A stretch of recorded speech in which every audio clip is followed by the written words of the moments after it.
साल 1193 ईस्वी। बिहार का आसमान काले धुएं से ढका हुआ था। ये धुआं किसी सामान्य आग का नहीं था। यह धुआं था सभ्यता के उस शिखर का जिसे इंसानों ने सदियों की तपस्या से खड़ा किया था। इतिहास बताता है कि बख्तियार खिलजी की सेना द्वारा लगाई गई वह आग 3 महीने तक जलती रही थी। 3 महीने, सोचिए वहाँ कितना कुछ था जलने के लिए। बख्तियार खिलजी ने दुनिया की पहली यूनिवर्सिटी पर हमला कर दिया है। लगता है लूटपाट मकसद नहीं है। सनातन संस्कृति और ज्ञान के इस भंडार को पूरी तरह नष्ट कर देना लक्ष्य नजर आ रहा है। मगर नालंदा यूनिवर्सिटी आखिर अंदर से कैसी दिखती थी और उस आखिरी दिन यहाँ वास्तव में क्या हुआ था?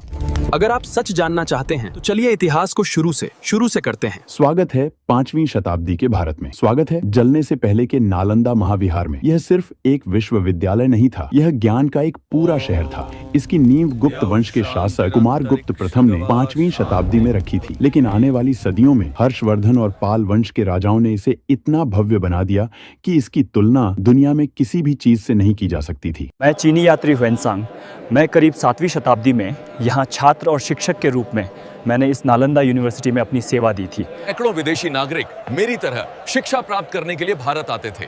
भले ही आज चीन आगे है, एक समय था जब भारत सबसे आगे था। जरा इसके मुख्य द्वार की कल्पना करें। यह द्वार सिर्फ ईंट पत्थर का नहीं था, इसमें विशेष संदेश छुपे हैं। यह दुनिया की सबसे कठिन परीक्षा का केंद्र था। नालंदा में प्रवेश पाना आज के हार्वर्ड या ऑक्सफोर्ड से भी कई गुना मुश्किल था। यहाँ का द्वार पंडित ही आवेदकों से ऐसे कठिन सवाल पूछता था कि 10 में से 8 छात्र निराश होकर यहीं से लौट जाते थे। जो अंदर कदम रख पाता था वह पहले से ही एक जीनियस होता था। अंदर कदम रखते ही आपको इसकी विशालता का एहसास होता है। यह पूरा परिसर एक ऊंची 4 दीवारी से घिरा था। यहाँ 8 बड़े शिक्षण परिसर और 10 भव्य मंदिर थे। ये इमारतें सिर्फ 1 या 2 मंजिल की नहीं थी। कुछ इमारतें 4 से 5 मंजिल ऊंची थीं, जो उस दौर की इंजीनियरिंग का चमत्कार थीं। हर तरफ कलात्मक नक्काशी, मूर्तियों से सजी दीवारें और शांत वातावरण। यह जगह शोर शराबे से दूर सिर्फ चिंतन और मनन के लिए बनाई गई थी। नाम ह्यूचो है। मैं कोरिया देश का बौद्ध भिक्षु हूँ।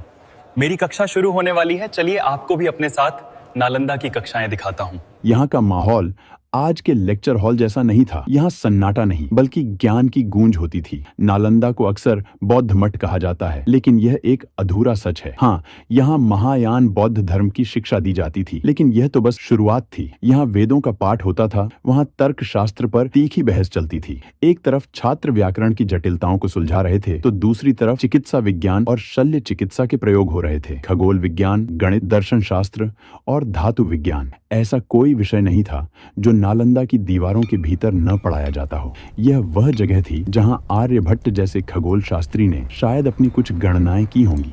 यह वह जगह थी जहां नागार्जुन जैसे रसायन शास्त्री ने धातुओं के रहस्य खोजे थे। यहाँ रटने पर नहीं बल्कि प्रश्न पूछने और बहस करने पर जोर दिया जाता था। हर दिन एक नया विचार जन्म लेता था। ग्रैंड लाइब्रेरी और नालंदा का सब कुछ नष्ट होने वाला है, इसलिए कुछ और मिनट हमारे साथ बने रहें। आखिर आप भारत का महान इतिहास देख रहे हैं। अब जो मेरे पीछे पुस्तकों का भंडार देख रहे हैं, ये नालंदा की लाइब्रेरी है। इस अंक में मैं आपको इसकी भव्यता दिखाया हूँ। वह जगह जिसके जलने का दर्द इतिहास आज भी महसूस करता है। यह है धर्मगूंज, यानी धर्म का बाजार। यह नालंदा का पुस्तकालय था। प्राचीन दुनिया में जब अधिकांश सभ्यताएं लिखना सीख ही रही थीं, नालंदा के पास 3 विशालकाय बहुमंजिला इमारतें सिर्फ किताबों के लिए थीं। इनके नाम थे रत्नासागर, रत्नोदधि और रत्नरंजक। इनमें से रत्नोदधि 9 मंजिल ऊंची इमारत थी। कल्पना करें, 9 मंजिलें सिर्फ और सिर्फ पांडुलिपियों से भरी हुई। यहाँ लगभग 90 लाख पुस्तकें और पांडुलिपियां थीं। ताड़ के पत्तों पर लिखी गई वे अमूल्य धरोहरें जिनमें दुनिया भर का ज्ञान सिमटा हुआ था। ग्रीस, फारस, चीन और भारत का सारा ज्ञान यहाँ सुरक्षित था। ये सिर्फ एक स्टोरेज रूम नहीं था, ये एक जीवित स्थान था। यहाँ दिन रात सैकड़ों लिपिकार पुरानी पांडुलिपियों की नकल तैयार करते थे ताकि ज्ञान को सुरक्षित रखा जा सके और दूर दूर तक फैलाया जा सके। जो ज्ञान यहाँ था वह दुनिया में और कहीं नहीं था। यही वह खजाना था जिसे देखने के लिए दुनिया तरसती थी, और यही वह खजाना था जो ईर्ष्या का कारण बना। इतने विशाल संस्थान को चलाना आसान काम नहीं था। नालंदा में 10,000 से भी अधिक छात्र और लगभग 2,000 शिक्षक यहाँ रहते थे।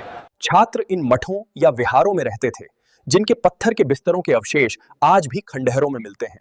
यहाँ शिक्षा पूरी तरह निःशुल्क थी। रहना, खाना, कपड़े और चिकित्सा सब कुछ मुफ्त। इसका खर्च कैसे चलता था? इतिहास बताता है कि लगभग 200 गांवों का राजस्व नालंदा के नाम कर दिया गया था। इन गांवों के लोग अनाज, दूध और घी बैलगाड़ियों में भरकर यहाँ लाते थे। नालंदा सही मायनों में दुनिया का पहला अंतर्राष्ट्रीय विश्वविद्यालय था। यहाँ के गलियारों में आपको सिर्फ भारतीय नहीं बल्कि कोरिया, जापान, चीन, तिब्बत, इंडोनेशिया, फारस और तुर्की के छात्र भी मिल जाते थे। यह एक मेल्टिंग पॉट था जहां विभिन्न संस्कृतियां एक ही उद्देश्य के लिए मिलती थीं, ज्ञान की खोज। 700 सालों तक नालंदा दुनिया को रोशन करता रहा। 1193 का वो साल जब बख्तियार खिलजी ने नालंदा पर हमला कर दिया।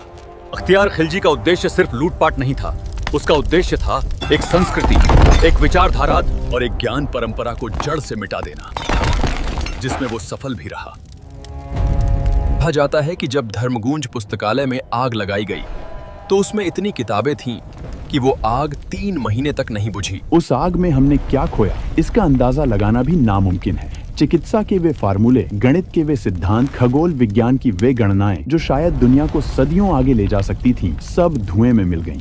आज एआई ने हमें वह दिखाया जो हमने खो दिया है। यह दृश्य हमें गर्व से भरते हैं, लेकिन साथ ही एक टीज भी छोड़ जाते हैं। नालंदा सिर्फ ईंटों का ढेर नहीं था। नालंदा एक विचार था कि ज्ञान पर किसी एक देश या धर्म का अधिकार नहीं है। इमारतें जल सकती हैं, किताबें राख हो सकती हैं, लेकिन नालंदा का वो विचार वो आज भी जीवित है। भारत के